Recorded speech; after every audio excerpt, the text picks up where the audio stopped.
మోషే జీవితంలో మనం చూసినట్లయితే ఎన్నో మరి ఒడిదుడుకులను ఎదుర్కొంటా ఉన్నాడు.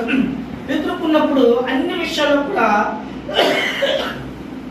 మోషేతో ఒక మాట చెప్పాడు, నువ్వు భయపడాల్సిన అవసరం లేదు మోషే, నీకు నేను ఎలా ఉంటానంటే తోడుగా ఉంటాను.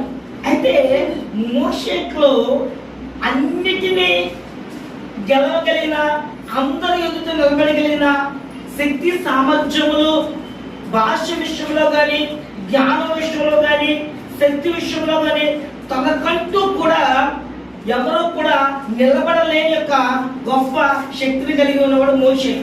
అయితే దేవుడి దగ్గరకు వచ్చేసరికి మోషే ఏం మాట్లాడుతున్నాడంటే, అయ్యా నీ ఎదుట నేను నిలబడలేను, ఎందుకంటే నోటి మాంద్యము కలిగిన వ్యక్తిని.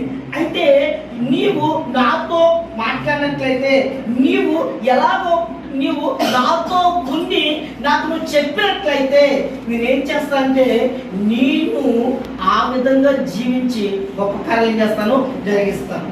అయితే వెంటనే ఆ యొక్క ఈ లోకానుసారమైన తర్ఫీదు కాకోకుండా మరి మోషేకి కొంత తర్ఫీదు అవసరమైంది.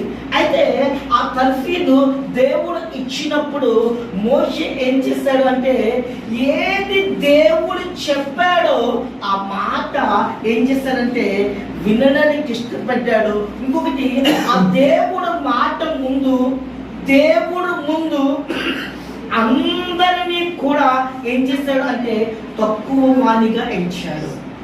అయితే మనము మన సమస్యలో ఉంటున్న మనము, మన విపత్తులో ఉంటున్న మనము మొట్టమొదటిగా దేవుడితో నువ్వు సహవాసం చేసినప్పుడు నీకు ఏమి అర్థమవుతుంది అంటే, నేను కలిగి ఉన్న దేవుడు నేను ఎదుర్కొంటున్న వాటన్నిటికంటే కూడా నా దేవుడు గొప్పవాడు, ఆయన అందులో నుండి నాకు గొప్ప ఆలోచించిన ఏం చేస్తాడు, నడిపిస్తాడు.